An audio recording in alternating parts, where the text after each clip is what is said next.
নমস্কার, সুপ্রভাত। নজরে বাংলা নিয়ে আপনাদের সঙ্গে রয়েছে আমি জুনেলা। যাদবপুরের উপাচার্যকে অপসারণ, বুদ্ধদেব সাউকে সরালেন আচার্য আনন্দ বোস।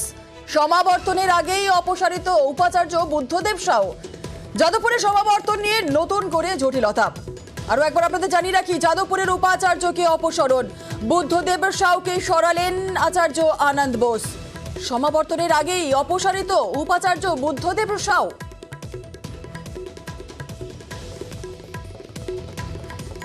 যাদবপুরের সমাবর্তন নিয়ে নতুন করে জটিলতা এবং যাদবপুরের কোর্ট বৈঠকের সমাবর্তন নিয়েই এই সিদ্ধান্ত।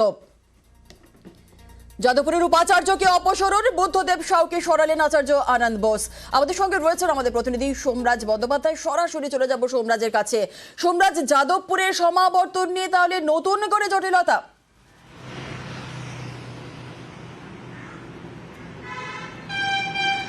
দেখো, এখন যেটা বলা যায় যে যাদবপুরের সমাবর্তনে আর নতুন করে কোনো জটিলতা নেই।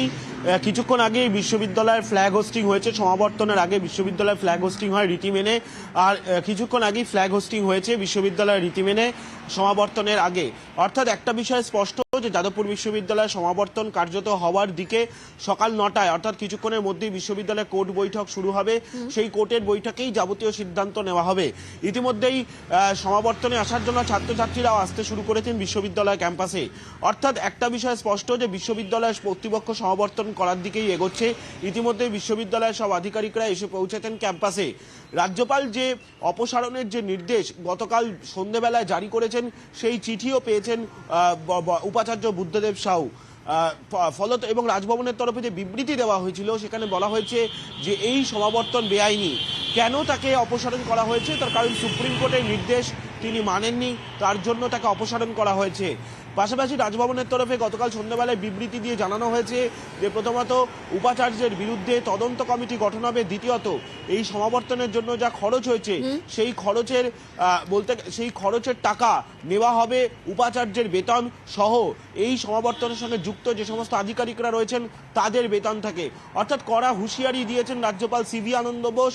কিন্তু তারপরেও বিশ্ববিদ্যালয় কর্তৃপক্ষ সমাবর্তনের দিকেই এগোচ্ছে, আর কিছুক্ষণের মধ্যেই তা স্পষ্ট হয়ে যাবে। বেশ বেশ বেশ একেবারেই। অর্থাৎ কোন রকম আইনি পথ ভাঙেননি। রাজ্যপালের সঙ্গে বহুবার কথা বলার চেষ্টা করলেও অ্যাপয়েন্টমেন্ট দেননি রাজ্যপাল, এমনটাই মন্তব্য করেছিলেন যাদবপুরের উপাচার্য বুদ্ধদেব সাউ।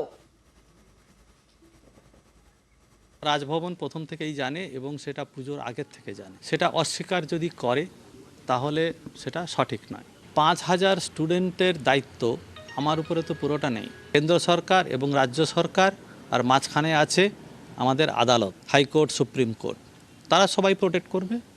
আমার বিচার বিবেচনা মতো আমি অ্যাক্ট ফলো করেছি। আমি নিজে এক্সপ্লেইন করব যে আমি কোনো জায়গায় ভায়োলেট করিনি। বহুবার চেষ্টা করেছি কথা বলার জন্য, উনি অ্যাপয়েন্টমেন্ট দেন। যাদবপুর ইউনিভার্সিটিতে সুপ্রিম কোর্টের সাবজুডিসে আছে বলে কোর্ট হবে না, কনভোকেশন হবে না। অথচ সুপ্রিম কোর্টের আন্ডারে থাকা সত্ত্বেও কল্যাণী ইউনিভার্সিটির ছাত্ররা ডিগ্রি পাবে, বিদ্যাসাগর ইউনিভার্সিটির ডিগ্রি পাবে। এটা যদি সুপ্রিম কোর্টের যদি সিদ্ধান্ত হয়ে থাকে, আমার শিরোধার্য। হয়তো মৌচাকের কাছাকাছি যাচ্ছিলাম বলে আজকের এই পরিস্থিতি।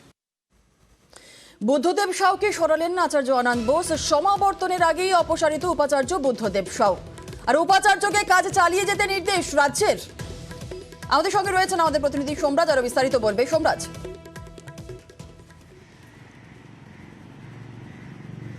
দেখো, একদিকে যখন রাজ্যপাল অপসারণ করছেন সেই সময় রাজ্য আবার উপাচার্য হিসেবে বুদ্ধদেব সাউকে কাজ চালিয়ে যেতে নির্দেশ দিলেন। কেন এই নির্দেশ? তার কারণ হচ্ছে 24শে ডিসেম্বর প্রত্যেক বছর যাদবপুর বিশ্ববিদ্যালয়ের সমাবর্তন অনুষ্ঠিত হয়। এই সমাবর্তনের সঙ্গে অসংখ্য ছাত্রছাত্রীদের ভবিষ্যৎ জড়িয়ে রয়েছে। বিশ্ববিদ্যালয়ের স্ট্যাটুটে উল্লেখ রয়েছে, অর্থাৎ বিশ্ববিদ্যালয়ের যে আইন, সেই আইনে উল্লেখ রয়েছে 24শে ডিসেম্বরই হবে প্রত্যেক বছর যাদবপুর বিশ্ববিদ্যালয়ের সমাবর্তন অনুষ্ঠান। তাই গোটা বিষয়টিকে মাথায় রেখেই উপাচার্যের মেয়াদ বাড়ানোর সিদ্ধান্ত নিয়েছে রাজ্য। তেমনটাই বিশ্ববিদ্যালয়ের রেজিস্ট্রারকে পাঠানো চিঠিতে উল্লেখ করা হয়েছে রাজ্য সরকারের তরফে। রাজ্যপাল যে পদ্ধতিতে অপসারণ করেছে উপাচার্যকে তা বেআইনি বলেও উল্লেখ করেছে রাজ্য সরকার তার পাঠানো চিঠিতে।